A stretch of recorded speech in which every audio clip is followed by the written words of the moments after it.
Welcome to episode 29.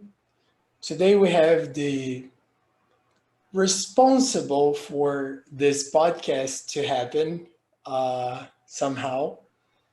She is my cousin, my friend, and my mentor, my English teacher, and she is awesome. And we have Debora here today. Uh, just a very quick introduction and an explanation why she's so important in this process. First of all, I didn't like English at all, like not even a little bit in 2012, maybe Yes, when I came back from the US. 2012. Yeah. And she started teaching English privately. And I was one of the, if not the You were the first. first student. So I was the Yes, you first were the one. first. And she helped me through the process. I wasn't a good student, and she told me, if you don't want to learn English, I don't want to teach you. And that kind of woke me up, and I started learning it. 2 years after that, 2014, she shared with me, or maybe she shared that with me earlier on, but I just decided to go on the exchange in 2014. And that was a crazy year where I was studying many hours a day. And she was there supporting me, helping a lot, and encouraging me in this process. So that's why she's so important and she is responsible for this to happen. So thank you, Deborah, for being here, and thank you for teaching me English so that we can have this conversation. Well, thank you, Andrea, for inviting me for another one of your episodes. We had a live together on Instagram, which was a lot of fun. And today we're gonna talk about something that it's been a lot in my mind, so it's gonna be cool. Just so people know me a little bit. Yes, I'm Deborah, cousins of Nick, of Andre, not Nick. Nick is my husband. Oh God. And I did. Andrea was my first student, and after that, I always told people that he was my star student because out of everybody, he was an example and a confirmation to me that the way I thought English will work if the person put their um, their work and effort to learn the language. So with my experience teaching you, I learned that one of the things about my methodology is that it really takes a lot of effort from the student more than other methodologies because I'm not a big fan on giving you something for you to memorize or Yeah, I know something for that. you to yeah I like you thinking for yourself. I like to develop you the capability of communicating, which is the goal for language is a way of communication, and the goal after you start communicating, in my opinion, is to perfect your communication. And that's where you go for you speak a little bit more clear in your pronunciation, using grammar a little more appropriate in your speaking, and therefore that way you are able to communicate what you're trying to communicate fast and more accurately. Not necessarily use big words, but just building your thoughts in a more structured way that people will understand where you're trying to get to. And you will notice that I don't speak perfect English. I'll probably listen to this podcast later and think, oh, this is what I said, and I should have said that. This is the word I used, and I should have used that. So you're never going to really speak the language perfectly. And nowadays, I probably speak worse Portuguese than I've always spoken before because I've never really spoken Portuguese very well, but but now I know that English is either. So I guess I'm just not very good at speaking any language. But you're but you're great at communicating though. I do communicate exactly. Um, so I'll probably be listening to this podcast later and thinking, oh God, I that grammar was awful or something like that, and that's normal, you know. Like it's just weird to hear ourselves talking, right? And Yeah, like it's just so weird. still don't Anyway, like it. yeah. So I live in United. Just like I was doing the introduction, I live in United States. It's been now I think probably 6 years. I have a little baby who I'm trying to teach Portuguese and English. He speaks both, but at the same time he hasn't been speaking much. So he's also doing speech therapy to develop his language skills and all that. And I'm married to an American man who also speaks Portuguese, and he learned Portuguese in Brazil from my mother, by the way. So we do not speak a lot of Portuguese between us, but we do try to practice Portuguese a little bit sometimes, very rarely, and I actually need to help him out with that more often. Um, and I like helping people learning languages. And I when I have the time, I teach more students. Now I only have one, probably picking up another one. But being a mom and taking care of kids is it's a little bit difficult. But I do like helping people who wants to learn and things like that. That's the So point. yeah, You like to help the ones who want to learn, not yeah. anybody. I remember you early on when you're starting teaching. One of the things you would say in the first class was, "I'll give you 3 months. If I Yep. see that you don't want to learn, I won't teach you. Like I'll Yep. get somebody else."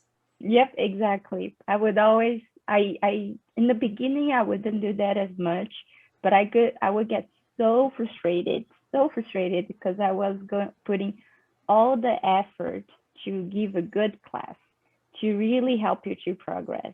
And the person wouldn't do it. So in some point I realized that instead of me getting some money for myself and getting frustrated and being unmotivated to teach the person, I just prefer dropping the person and saying, hey, that's not working for you and it's not working for me. So I don't want to be with the bad reputation like, oh, Deborah's teaching is not very good when, well, your effort is not very good either. So I You fire honestly the think that, student.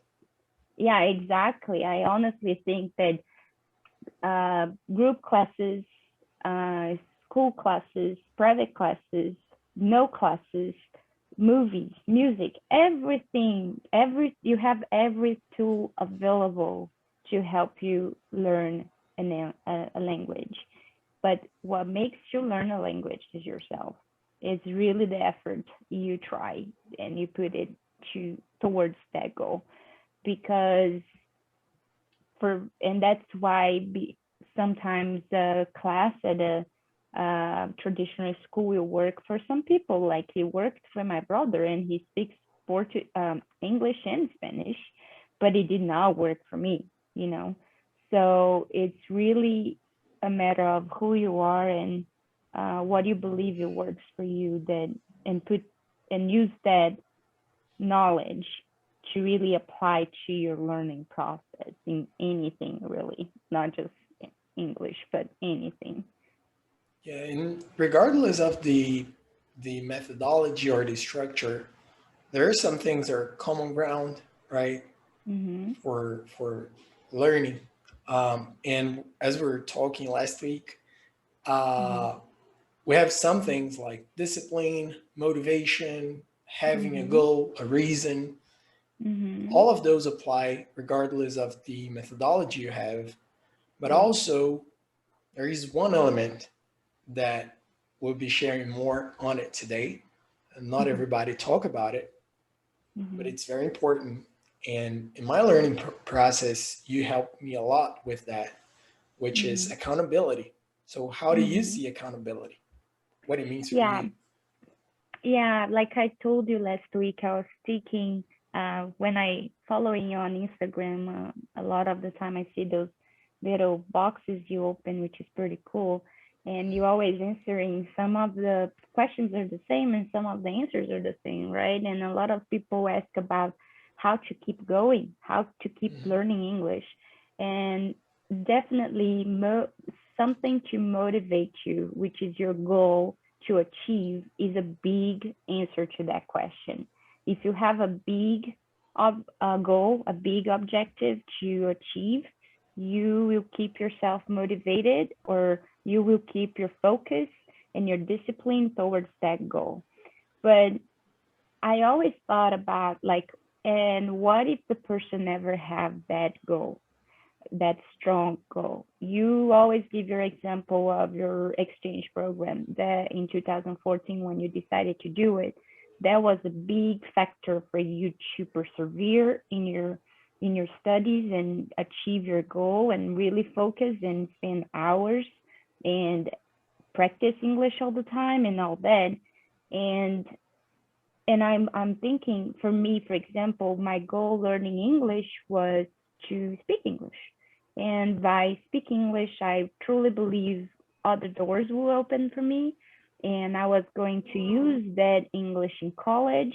I would make it easier for me to do research in college and be a better student, and like save sometimes translating things, and really just really get a good grasp on information that it's in sports medicine, physical education, basically.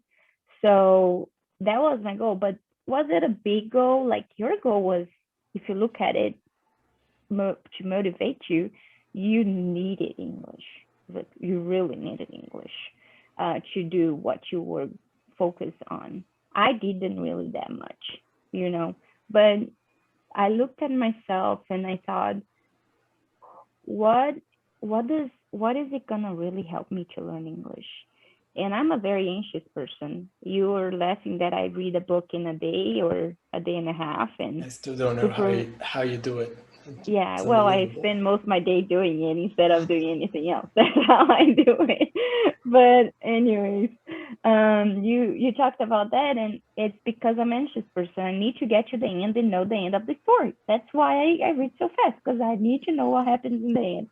Like I'm so anxious that depending on the TV show, I'm gonna skip to the end, see what happened, and then go back and watch the whole thing, For because I real. get too. Oh yeah, I do that when it's too much. Like when my anxiety gets too high and I can, like like leave it without knowing, or sleep or eat, and I keep thinking about that thing. Like, you know what? Just gonna cut to the chase, see the end, and go back and see the whole story. It's like a Oh, I've done medicine. that kind of. Nick hates when I do that. Hates Also, it. you do it when you guys are watching something together. No, not together. If it's a series, I just go and watch it myself, and then I go back Okay. and don't spoil it for him. But he doesn't like that I do it. He doesn't like that I know the, like, for example, I did spoil Dexter to him, and then he was very mad at me. But I explained it to him, like, I thought you watched the whole freaking thing, and apparently you didn't. So now I'm sorry. I told you what happened, and I I never can. really finished the series. You You don't have to honestly. watch it anymore. Like you're No, good. I was like, okay, I see what happened now. I'm good. I don't need, this is taking too much of my life. I don't want to keep doing it. So yeah. Anyways, so I learned that I'm very anxious. So for me to be patient with the process of learning English was being very hard during the time I was trying with traditional English classes. So I realized that what would help me to learn faster. And I realized it was living in the United States. So I decided that if I was gave me a, what do you call, uh, uh, cultural shock. I don't know how you pronounce it. Shock is huge. Shock. Shock. Yeah. So if I gave myself a cultural shock, I would definitely speak English pretty quickly, which is what really happened. And but at the same time, I did need to learn some English, so that also helped me to keep motivated to persevere in trying to study English. But now, so I did have the goal to learn English for not really any special reason, just to learn English. And during the process, I identified that anxiety and leaving the process was something that would really slow down my English learning process or progress. So I decided to do the exchange program. So I thought about it. So that was one factor. My anxiety to learn something sometimes get in my way to actually achieve that goal because I want to Right. go to the end line instead of go through the slow process of learning, right? And sometimes if you identify that, you need to see, okay, so what is this? Am I able to do an exchange program to do this process faster to me? Am I really willing to do it? Because going to United States doesn't mean you're gonna learn English or any other country. I know people who lived here and didn't learn English. Yeah, we know. You still need to put the effort. You still need to try. So it doesn't really take away your responsibility in this process, but you need to you can put yourself in a situation that is going to push you more, going to make you really go for it, and and that's the goal, I guess. But what if you don't have that? Like right now I want to learn Spanish, but I don't really have a reason to learn Spanish, and I can't just pack my bags and go to a Spanish speaking country and say, hey, I'm going to live there for a year or 6 months or a month for that matter, or And even a week, you and know? then the negative is also that you don't like Spanish that much, right? Eh, Like the sounds of the I, language, like it's not a pretty yeah, Spanish language. is not a language that I say, oh, it's such a beautiful language. To be fair, I have heard Spanish from all many different countries. And depending on the accent, I think it becomes really pleasant to my ears. But not every accent I like. I It's see. just That makes sense. it's not something like, oh, I'm gonna listen to this music in Spanish or this read this book in Spanish, and that like gives me the pleasurable feeling of, oh, this is cool, this is nice kind of thing. Hmm. So yeah, there's that too. It's not a language that really interests me. I think it's part of because I got tired of Spanish in high school because it was the only class I would fail every single semester except for the last one. So And so that's good. like for 3 years I passed Spanish with 60 on the dot, no more, no less, because I did everything in my power not to finish the year and have to stay longer in school because I failed Spanish. So I think part of the reason I have an issue with Spanish is because of that too. So yeah, Spanish Makes is sense. not something I really enjoy, but I know it's going to be something useful for me in some ways, in some areas of my life, because who have never been in America, you will be shocked of how much Spanish there is here. And that's why a lot of Portuguese speakers doesn't learn English here because they go for Spanish instead of pushing themselves to English. So even though they tell themselves, I'm not gonna be around Brazilian or any Portuguese speaker to learn English, so it doesn't mess up what you learn English. But then they go for a Latin culture that speaks Spanish, and then they start speaking more Spanish than actually English. So, And I feel like people that choose to do it for, I mm-hmm. won't say everybody, but the ones that I know, the problem is that they don't even learn Spanish properly. It's just No, like I'll just do whatever. Like Portuguese is similar. I'll do some yeah, uh I would say like Spanglish, but it's Portuguese yeah, and yeah, Spanish. It's like yeah, a Portuñol, and Portuñol, yeah, just go for it, communicate, survive, but don't learn it properly. yeah, So yeah, it's a yeah, waste of exactly. time, I would say, because if you choose to learn Spanish and you learn good Spanish, like Yeah, you find you will communicate with people anywhere. Maybe not as much as if you speak English, but still, it will be good for Mm-hmm. you. But Yep. if you don't learn it properly, you'll just be like, I survive in Spanish. Yeah, exactly. And I have a problem with it. I have some levels of perfectionism when it comes to performance, and I think that comes with gymnastic. Gymnastics so focused in performance and like doing the movement right, like everything needs to be perfect, and then you get the highest score, right? And I think I got that for for me. I'm not very perfectionist with um, things that I don't need to deliver to other people. For example, am I doing a document for myself? I'm not very perfectionist how the document looks like. But even if I am doing a document for somebody else, I'm not so perfectionist of how it looks like, but I do like to make sure that what it needs to be there is there and it's well done, right? So when it comes to some things in my life, I'm a little perfectionist. And one of the things is language for me. I didn't want to just learn English to speak some English enough to just communicate, but I also wanted to speak well. So use grammar properly and all that. And same for me goes for Spanish. I don't want to just speak Spanish so people understand me, but I do want to speak Spanish well. So I have a hard time with Spanish for two reasons.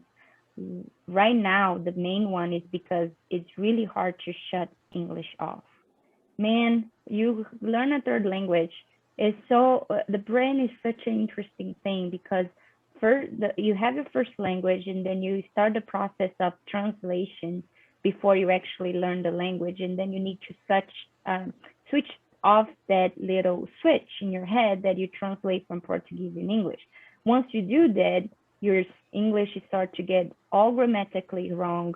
You're not sure if you're communicating what you need, but you do in the end communicate.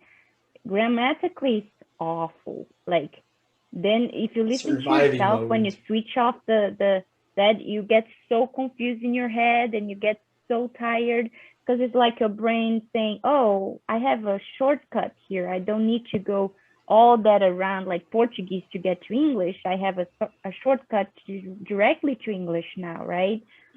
But then when you add a third language, imagine you go from your first language, then you go to your second language, and then you get to your third. And then you need to like shut off that too, you know?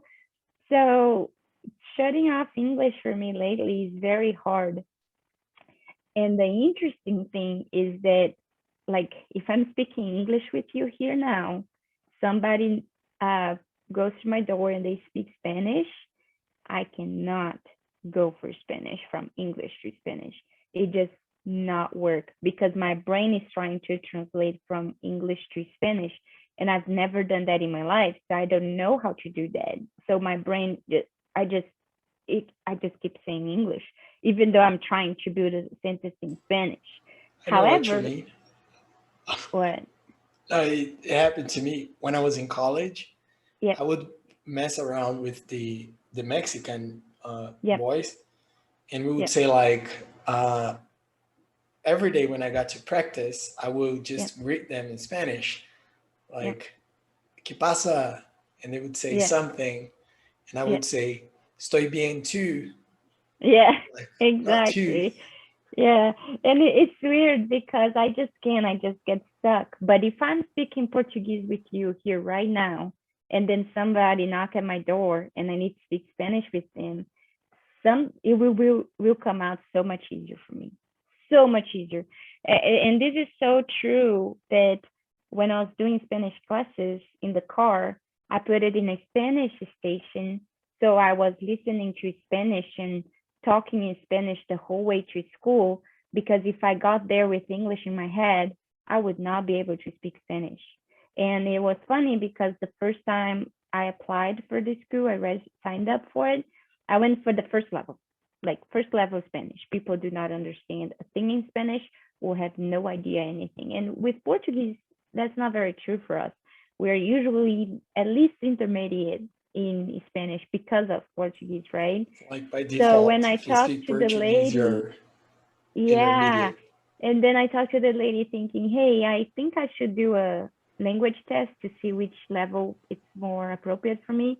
Man, my Spanish didn't come out at all. Like I tried and then she put me like in a level 3. And then when the classes started, I kept talking and talking and my Spanish finally was just coming out because I was making sure not to speak in English before class. And when I got there, I would speak a lot of Spanish mixed up with Portuguese, which in my head I could translate from Portuguese to Spanish, but not English to Spanish. And the teacher was like, "You're too advanced for this class," and I'm like, "It's okay. I'll just stay here because I know I have a lot of basic vocabulary that I don't have. So maybe I'm gonna be jumping through process that I don't need the basic, but I also don't think I should go to the advanced just yet." So it was just funny because I just needed to focus in Portuguese or Spanish before class, or else I would not be able to speak Spanish, right? So, anyways, we're kind of losing track here, but the reason I want to speak Spanish is really not strong. I have no reason. If I don't want to learn Spanish, I have no specific reason to learn Spanish except that Spanish is everywhere here, especially in El Paso. Right now, I'm living in the city where it's the border of United States and Mexico, to the point that from my house I see Mexico. It's like me in the Alphaville looking at the that favela that you have around Alphaville. Like it's crazy because of the difference in countries, like a first world country and a Mhm. third world country. And honestly, it's like looking at. Of course, I gave a very strong But comparative here with can the you see that favela. well from where you are? Oh yeah, from my house, yeah, you Yeah. see the differences in the buildings. The buildings are. I'm not saying Brazil is favela, okay? Please, I love Brazil. I'm not saying that, but it's like me looking from a first world country to Brazil. Yeah, It's we crazy. know there's It's like a huge difference. Like, Yeah, and again, I love Brazil. I have nothing against Brazil. People sometimes ask me, uh, actually don't ask me. They say, "Oh, you were so smart moving out of Brazil and going to United States." And I tell people like, no, that's not how it works. Like Brazil has wonderful things, just as America has wonderful things. The problem is people want to compare two countries that are in development. They are completely different. yeah, So you can't just do that. It just and does there is an not make sense. expectation that's unrealistic from people It is, that and unfair, never been very there. unfair. It's like Instead it's of, the I'm going to Disney World. Like that's how my life's gonna be, and I yep, won't have yep, troubles. I won't go yep, through stresses. yep, I'll buy an yep, iPhone every time there's a new release. I'll get a yep, MacBook Air Pro, Super, Ultra, yep, something, yep, and I'll be yep, happy. exactly. But Yeah, that's exactly. it's not how it So is. yeah, so it's really just not that simple. So yeah, so Spanish here, most of the population of El Paso are Latins and speak Spanish. Some people don't speak any English at all, and they live here for years. And there are people that are Latins, that are American citizens. They live actually in Mexico and come work here because living in Mexico is cheaper, and their whole family is in Mexico, Juarez. So they live where their family is. They live where but they make money in the United States, for example. You have even situations like that because it's cheaper to live in Mexico than living in United States, So do but they they are drive every able day? to, yeah, because it's that close.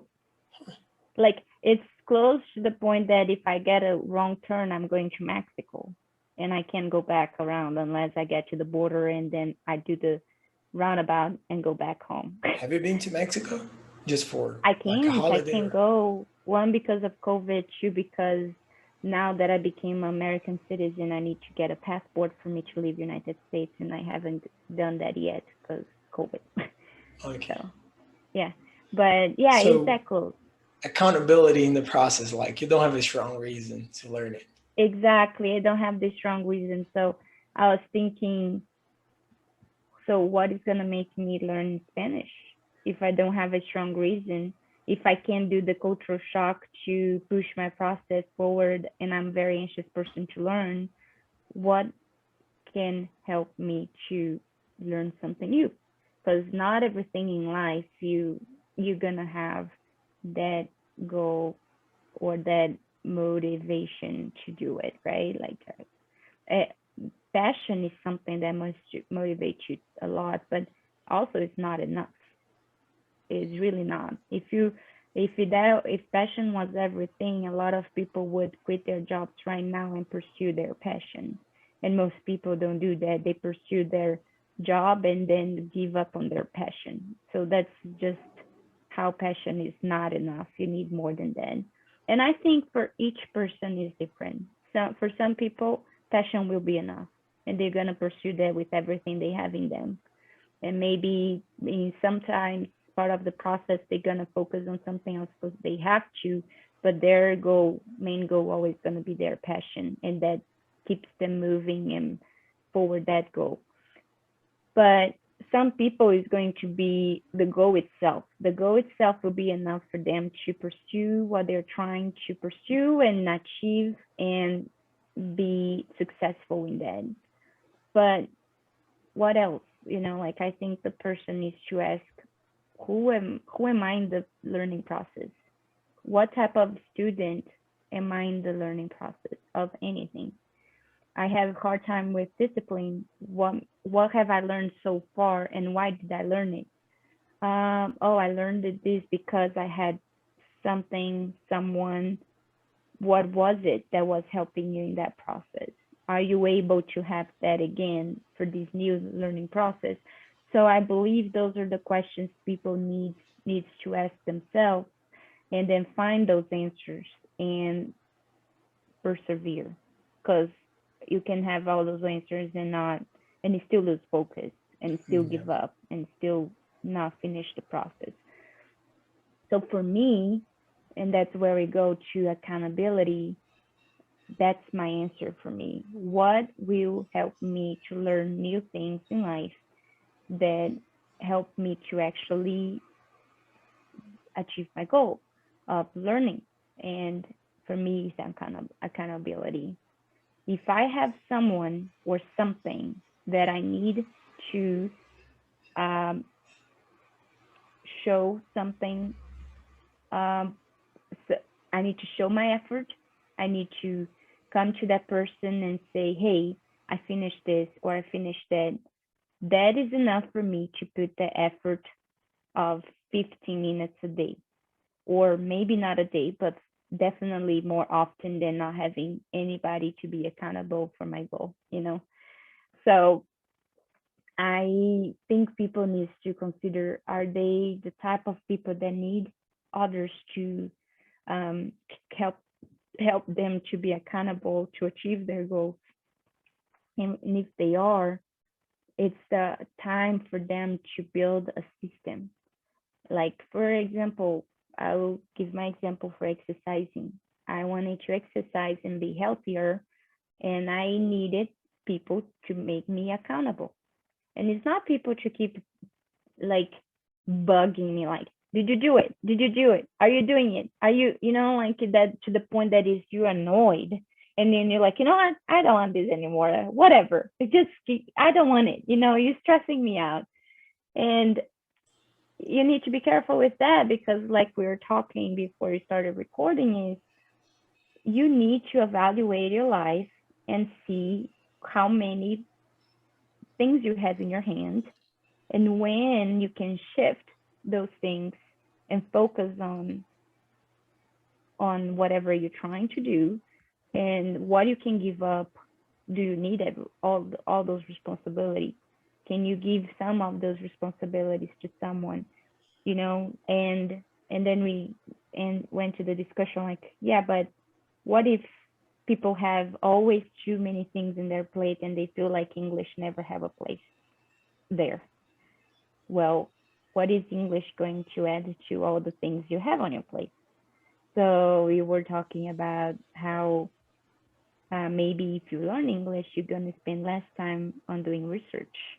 and trying to find information, or you're going to spend less time, I don't know, trying to understand the meeting, and then in the end of the meeting you need to reach out to someone else to say, hey, what was it that was said, because I didn't catch everything, you know. So sometimes not having English is the reason you have so much on your plate, Yes, and you even know. w- working wise, if somebody works, let's say, like 14 hours a day to get paid X amount of money, if they learn English, they can probably work, I don't know, 8 hours, 6 hours, and get about the same Yeah, amount of and same money. pay. Yeah, Yeah. same pay. There's that too. And all the dreams you have that some English will allow you to do too, you know, like if the English is helping you financially, you can do the trip that you've always wanted. You can also meet people and find better, do work internationally. One of the people we work with, and I admire him very much, is Gustavo, remember? And when I interviewed Gustavo to work and for us, and I don't remember if it was during the interview or after the interview that I learned that he learned English because he wanted to work for a global company, and he gave himself the goal to learn English in 2 years. And he started studying English, and now and then he wanted to work for a global company, and he was so excited to have the opportunity to work for a global company. And he grew in the company. He went from a collector to a supervisor, right? But then what happened? He no longer is in the company anymore. He's now working for another, and by choice. It wasn't because he didn't he just was fired or anything like that. It was by his choice. And He had four, 3 or 4 projects on him when he left. exactly, he by his own choice, he quitted a global company that he always wanted to work and grow, and he grew, and he could have grew more because he was capable. But he what happened? He goes changed. He once changed, but the English is still in his life. He's now pursuing other dreams involved with English, and that's okay. So think about all the possibilities that are still open, even though one of your goals is not what you thought it was going to be, you know. And maybe in the future he might go back to work for a different global company because that still might be still his goal. I don't know. But the point is he had that flexibility to say, I don't want this for me, I want that. And English was the door that kept him those possibilities open. So, um, so I just truly believe that you need to identify in your life what is it that help you to pursue those learning process, especially in English, and use them as a tool for you to learn English. And then not saying, and then if you don't have a strong reason to learn, you need to focus on the possibilities that English can open for you. You know, those are the possibilities of it's it's available to for grabs. You know, like okay, I can if I have English, I might don't use now, but maybe I'll have other job opportunities that I want to in the future, and I need English for it. You know, or maybe I want to leave the country and I have English to go to any other country and work for an international company that will hire me because I speak English and Portuguese. You know, like it's just how the world works now, you know. And maybe you never want to leave Brazil, but when I was reading the book that I told you I was going to read, one of the things this guy talk about is the pivot.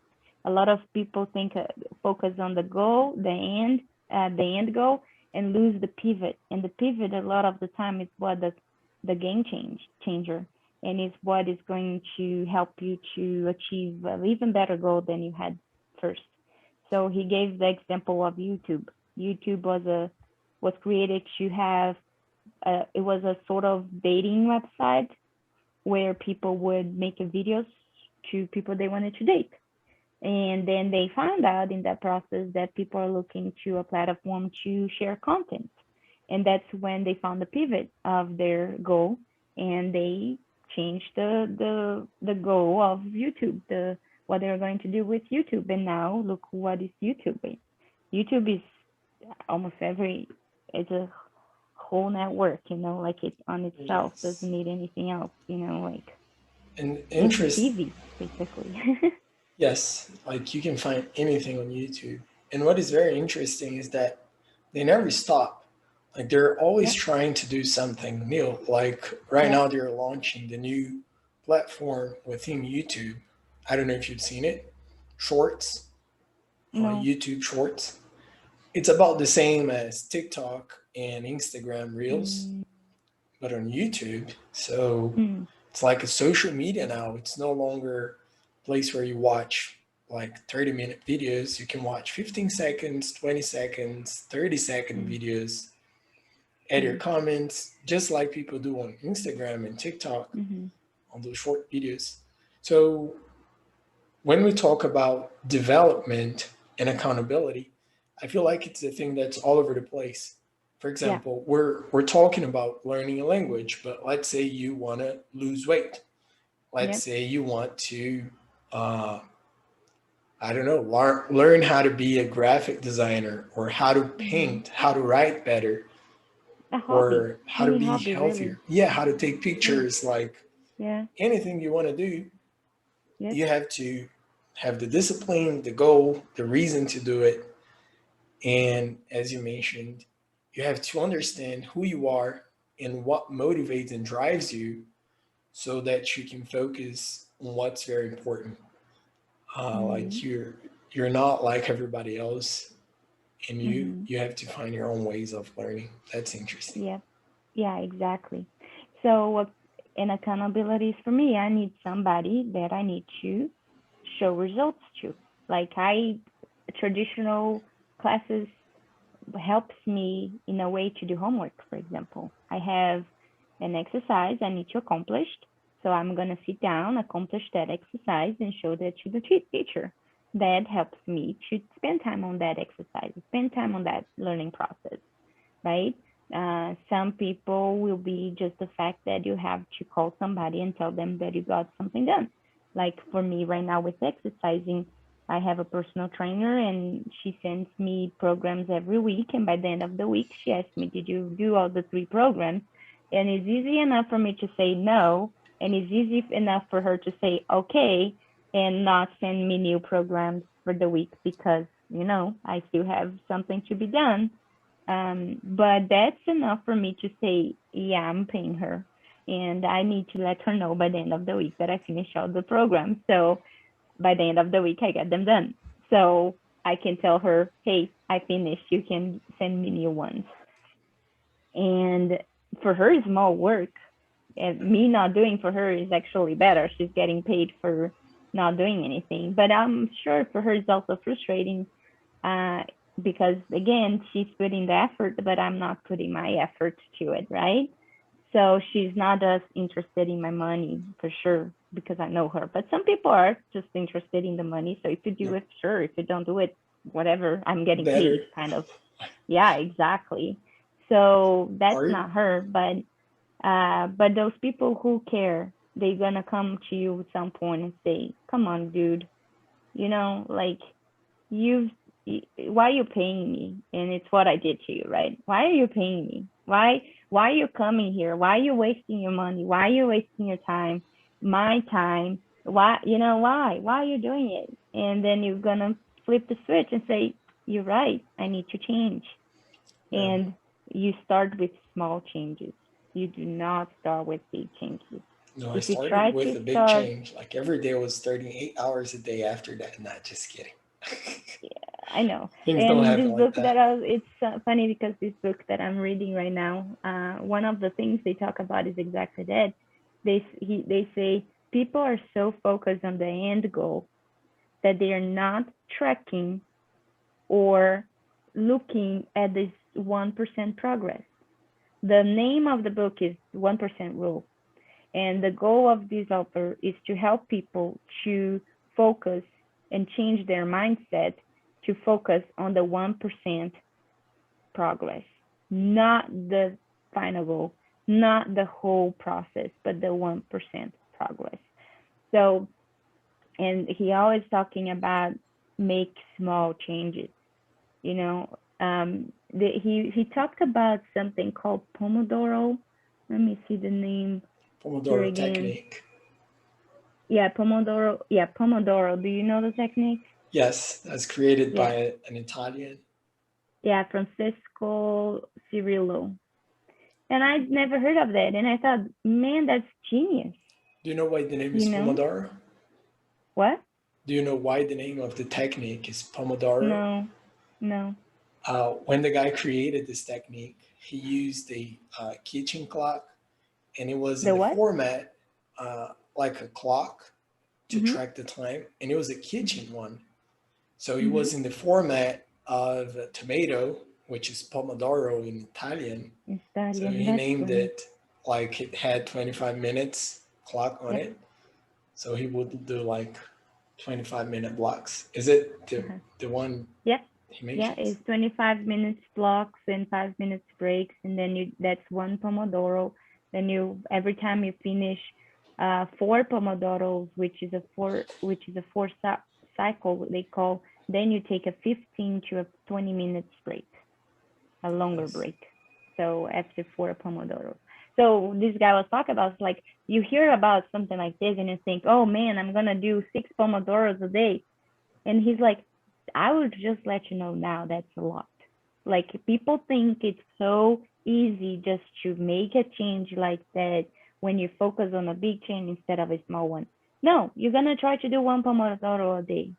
And basically one Pomodoro a day is meaning 25 minutes of deep focus and then 5 minutes break, which means turn off your phone. You cannot look at your emails. You cannot look at your messages. You cannot look at Instagram. You cannot research anything or talk to anybody, but focus on the work at hand that you put yourself to do it at that moment. Have you ever tried it?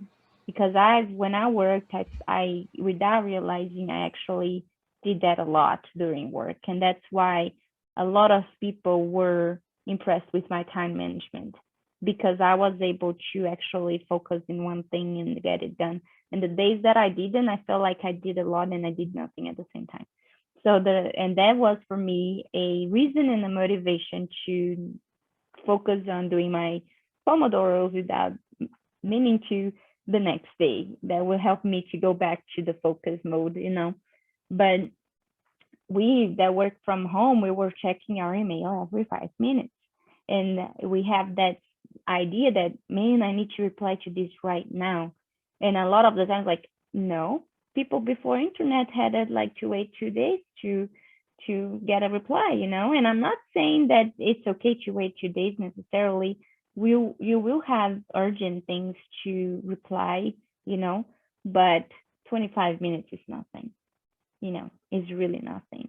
But our concept of time has changed so much that it's hard for us to make that change inside us to understand that you're not wasting your time by not replying to an answer. You focus on what is most important at the time, and then you go and answer whatever it is, and that person can wait 25 minutes for you to answer that.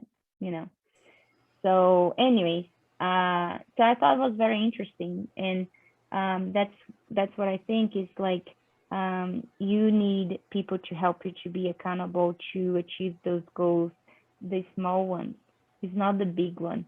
It's not to say, oh, I wanna lose 10 kilograms in 2 months, and then you don't need a person to keep trying to tell you to.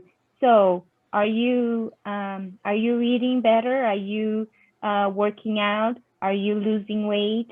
Because you already know those are the three things you need to do to lose, two things you need to do to lose weight, which is work out and eat better. You need people to say, hey, you said you want to lose weight 10 times, 10 kilograms in 2 months, and you said that you are trying to work out twice a day. Are you working out twice a day? You know, that's very specific. You're going to be able to say, yes or no to that answer, and be sure that you actually achieving or not that goal of working out twice a day. Because if you just say, are you exercising? And then the person, yes, I am exercising. And then it's like once a week, 20 minutes for 2 months, you're not going to lose 10 pounds. I mean, No 10, way. 10 kilograms. You're just not Not going even to. 10 Are you pounds. eating healthier? Yeah, but then yeah, I'm eating great. And then the weekend, you having 5 beers on barbecues and eating sweets. Again, you're not going to lose 10 kilograms if you're doing great during the week and not, and then screwing everything up on the weekend, you know? So, so yeah, so those people will help you with these little goals you put yourself, and gonna in and you know what is the greatest part for me, because I went through the experience, like I told you, is that it reminds you, like, you think you have a hold of your goals and the steps you want to take to make those changes, but you don't. Like, every single month when I would receive my call from the program I told you I participated on, and the lady said, oh, your goal for the month was this, your goal for the month was that, I would say, I don't even remember telling her that. And then I was able to go back and say, oh, I didn't do any of those. Or, oh, I did do it. I did progress a little bit. I did get better a little bit, but not the way I was expecting it. So that made me realize, like, man, we put goals to ourselves, the small ones, but we forget about them. We completely forget about them, and we never review it. We never review it to see if we actually achieve those goals, because you're so focused on the end goal, which is lose 10 kilograms, maybe, you know? Yes. There I just heard this sentence by Jocko Willink Mm-hmm. probably yesterday or the day before yesterday. Not sure when it was, but anyway, he was saying that you have to watch every second of your day because your seconds will turn into minutes, the minutes will turn Mm-hmm. into days, into hours, hours into days, days into weeks, months, years. Mm-hmm. And if you don't pay attention to the small ones, like to the seconds, you'll live 10, 15 years not knowing like what you're doing and just surviving Mm-hmm. and not accomplishing anything because you're just surviving mode. Yep.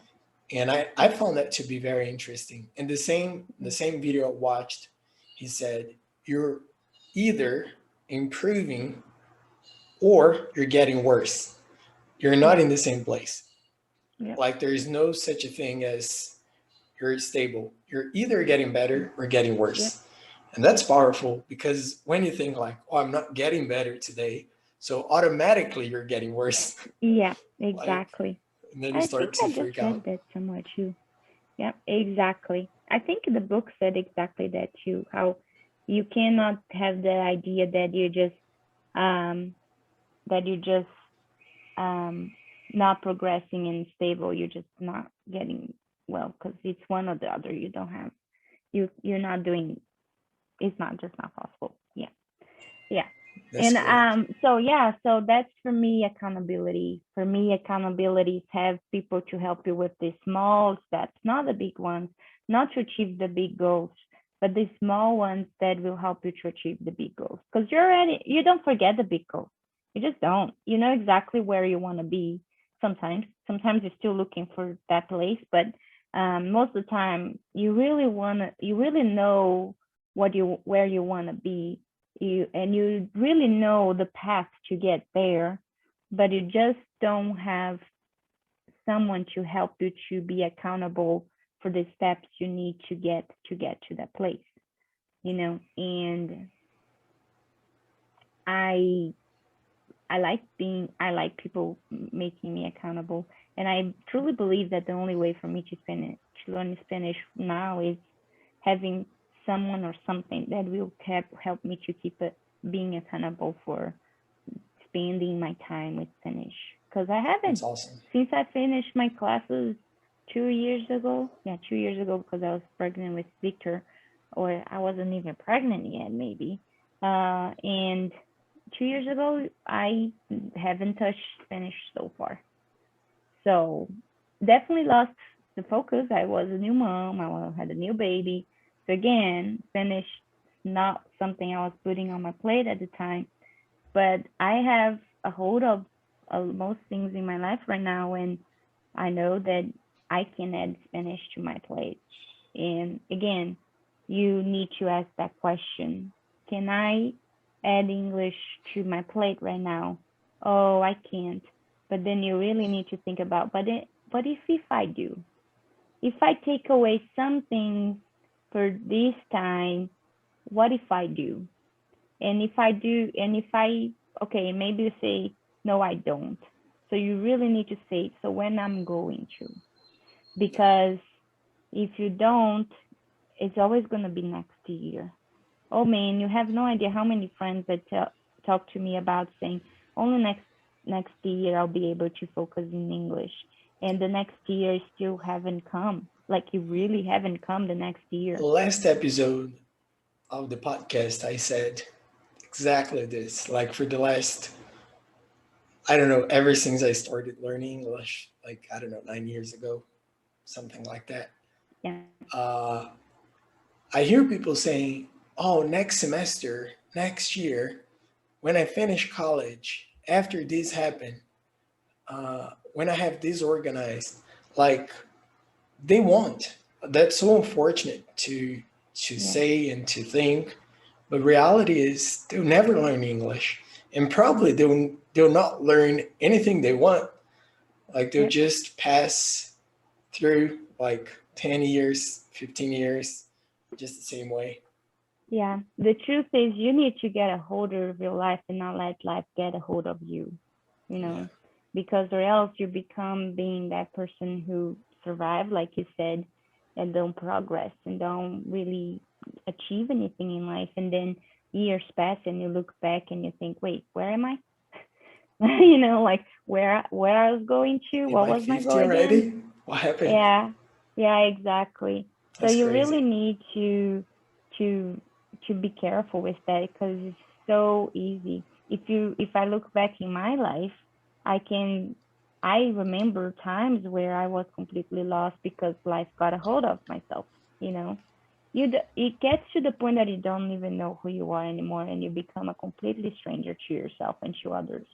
And I feel like now with social media and all the pandemic, all the stress that people are living, um, they are truly becoming people they are not, and they are allowing all the world to dictate who they're going to become. I'll give an example.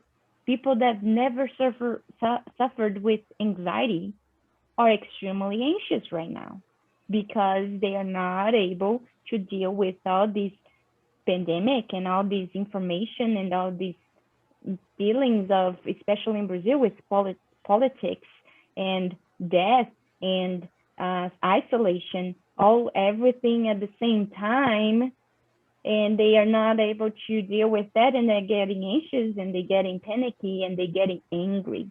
There are so many people angry right now that I have friends that are posting things on Instagram, and I'm thinking, this is not the person I was friends with.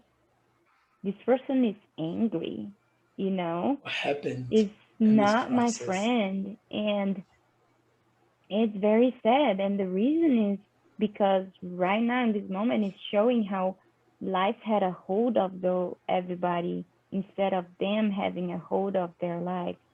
And it's so and life is so out of control that they are not able to handle emotionally well the challenges that the world is facing right now, Yeah, and how people react to different people, to different situations in different way. So they get angry by the choices other people make to themselves for themselves, and I definitely get angry for some of those choices too, but everybody has the right to make their choices. So, but are you making yours? Are you sticking to the choices you make? Or are you just letting life dictate those choices? You're letting life to tell you you are an angry person now because politics is pissing you off. You are angry, you're an anxious person now because uh, you need to stay home, and all those fun things that you used to de-stress, you're not able to use it anymore. So it's really showing who people have become all these years since life has been just that they've been just surviving. Yes. And like, as you mentioned, changes start with small things. Like Yep. if people might have just chosen to single thing, wake up, I don't know, 30 minutes earlier, go for a walk, come back, shower, start your day. Like 30 Hmm. minutes, like Hmm. sleeping in for 30 minutes can never help you as much as outdoor walk Yep. will. Very true. Like it might help you a lot. So Yep. Exactly. I think we could give them like a homework on accountability to find Hmm. someone they trust Yep. to hold him accountable. And also, if they want to, we can make ourselves available to help them in the Yep. process of learning or sticking to whatever they need or want. Yeah. Like we talk, we can do a group where we have individual calls, not group calls, where you and I, Andre and Deborah, will be calling these people to help them to be focused on the small progress and the small goals they are making for themselves towards learning English. And of course, once you apply those ideas and make those changes, it might not apply to English, but you start applying to exercising or to learning something you've always been interested or anything really. So our goal would be one call per month where we would only review the goals that person have set for themselves, and see how did they do during that month to achieve that goal. So it's not like, oh, I want to be speaking English in 6 months, and then I'm gonna call every month to say, hey, you think you're gonna be speaking English in 6 months? No, it's like, oh, I want to learn English in 6 months, but um, I want to be able to do this or that with English in 6 months. So how are you gonna get there? Oh, I'm going to practice English 15 minutes 2 days a week because that's all I can give it right now. And by the end of the month, we would call that person and say, so were you able to give to 15 minutes every week, twice a week for to achieve your goal? And have you seen any progress? Have you seen what are the words you learned this month? What are the podcasts that you listened that you understood better the idea? And then what did you learn with that podcast? And not necessarily needs to be in English. It can be in Portuguese, and really up to the person if they wanna be trying in English, that's okay. If they want to do it in Portuguese, that's okay too. But it's only once a month. And then we would like to see how that would help other people, and if the theory of accountability really will work. Yeah, that's interesting. And if you're interested in joining or in having our help in it, you can reach out on Instagram, probably the best way since the Hmm. podcast Yeah. doesn't have a like messaging thing, Yeah. or maybe on YouTube, whatever works best for you. Hmm. Um, the name of the my Instagram page is the one on the podcast, so very easy to find. And that's it. If you have a friend that's in the same process, you might just hold him accountable and he holds you accountable. That could also Hmm. work. But if you'd like to have more assistance in it, we'll be glad to help. Yep. We would love to. So, Deborah, thank you so very much. We went way beyond your time. Sorry about that. Normal. And Expected. that's how we go. Sorry. And Perfect. thank you so much, as always. It's a pleasure talking to you. I always learn so much. And thank you for all the things and for being such a great person to be around, even at distance. Uh, yeah, and that's it. I appreciate Yeah. you being here. Well, thank you for having this talk. I miss talking to adults. I have only got a 2-year old to talk with, and he doesn't talk yet. so, so it's fun having grown-up conversations, and I really hope that some people do contact us because I'm in need of a partner to help me accountable for learning Spanish, and I would love to help other people to be accountable to achieve their goal, no matter goals it is. And I would love to see the progress, and it would be an interesting thing to see and be part of it, you know.